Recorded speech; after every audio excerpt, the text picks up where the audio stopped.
Welcome to the Aced It podcast, where we turn science into sense. This is the 14th season of Aced It, and we are so incredibly grateful that we are able to deliver rich scientific content to you in a usable and understandable way.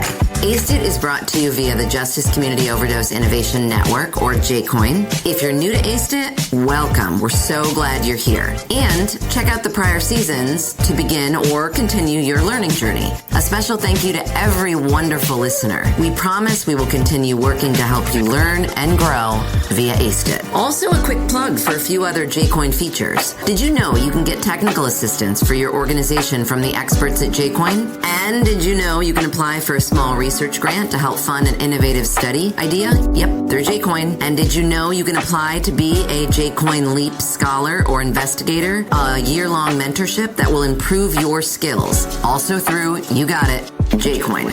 If any or all of these exciting offerings sound interesting, check out our website, jcoinctc.org, and learn about the many JCOIN courses, products, and opportunities beyond Aced It, all designed to translate science into sense for you. With that, I am honored that you're with us. I'm Danielle Rudes, your host, and this is Aced It. Welcome to episode 4 of season 14 of the Aced It podcast, about the stories we tell about drugs and overdose. This season, we're exploring the narratives told about drugs and overdose, who gets to tell them, and the narratives they choose to spread. Ultimately, these narratives shape stigma, guide policy responses, and affect access to treatment. Today, we're going to talk about pop culture framing.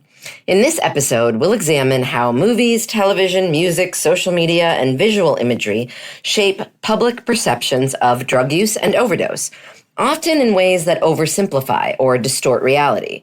We'll also consider how these portrayals influence stigma, public opinion, and the kinds of policies and responses society views as appropriate. Let's get right into it.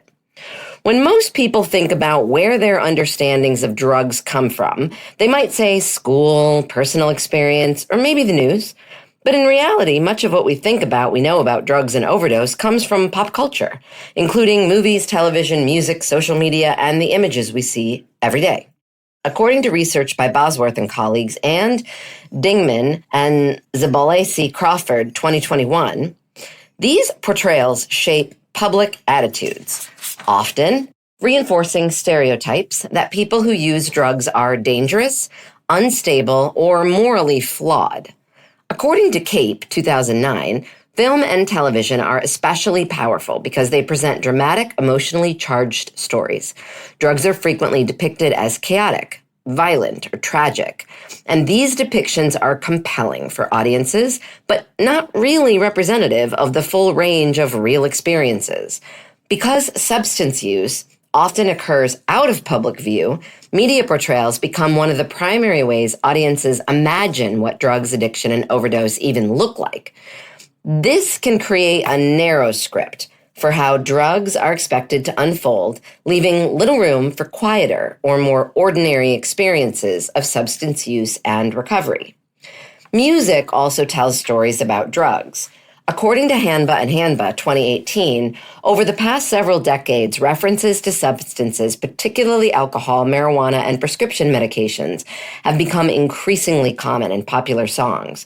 These portrayals can normalize drug use, especially among younger audiences, and sometimes blur the line between recreational use and serious risk.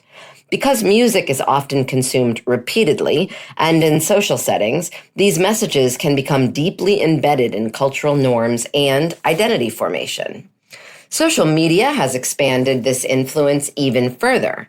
Online platforms allow drug-related content to spread rapidly, including both harm reduction information and content that glamorizes or minimizes risk.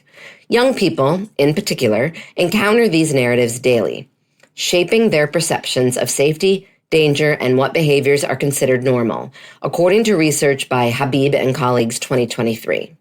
Unlike traditional media, social media allows users to produce their own content, blurring the boundary between audience and storyteller. Television portrayals, in particular, can feel intensely personal, can they not? When viewers see characters struggling with addiction or overdose, they often interpret those stories through their own experiences. Discussions of shows like Euphoria, for example, reveal that some viewers see these depictions as realistic and validating, while others worry they glamorize substance use. According to Kaufman and colleagues 2021, the same narrative can simultaneously educate, normalize, and alarm different audiences. These divergent reactions highlight how meaning is not fixed in media texts, but emerges through audience interpretation.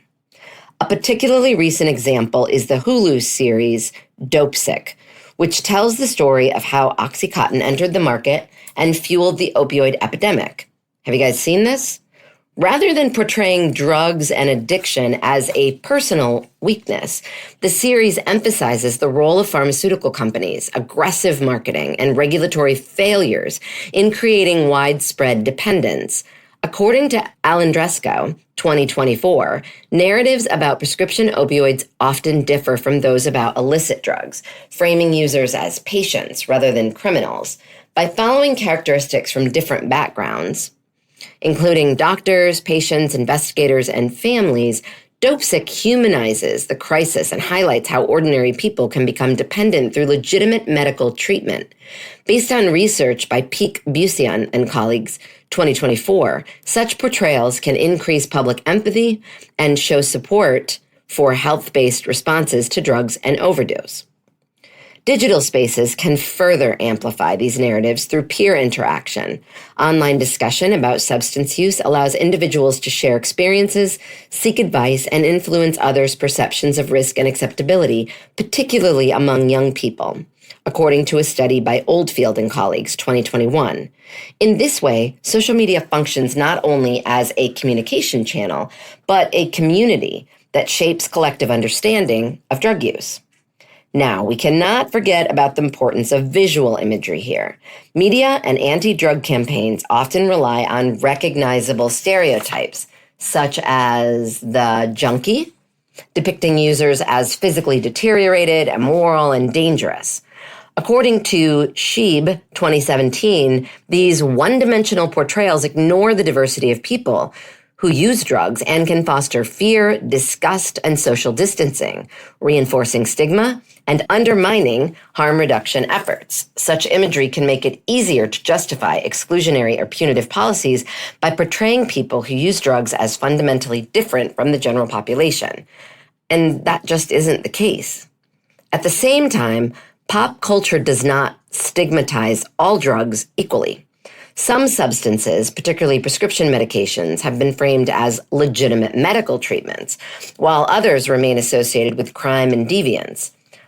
According to Alexandrescu, 2024, these distinctions reflect broader social and political forces, including race, class, and institutional power, rather than purely pharmacological differences.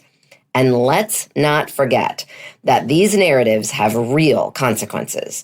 Stigma can discourage individuals from seeking treatment, accessing harm reduction services, or speaking openly about their experiences. Dingman and Zilbalsi Crawford, 2021, point out it can even influence how families, communities, and institutions respond to substance use disorders. Stigma does more than shape attitudes. It shapes behavior and survival. Peak Busian and colleagues 2024 and Dingman, Zilbalsi, and Crawford 2021 note that people who fear judgment, discrimination, or legal consequences may avoid seeking treatment, harm reduction services, or even emergency help during an overdose, increasing the likelihood of preventable deaths. Stigma can also push drugs or drug use into hidden spaces, where individuals are more likely to use alone and less likely to be rescued if something goes wrong. In this way, stigma becomes not just a social problem, but a direct driver of overdose risk.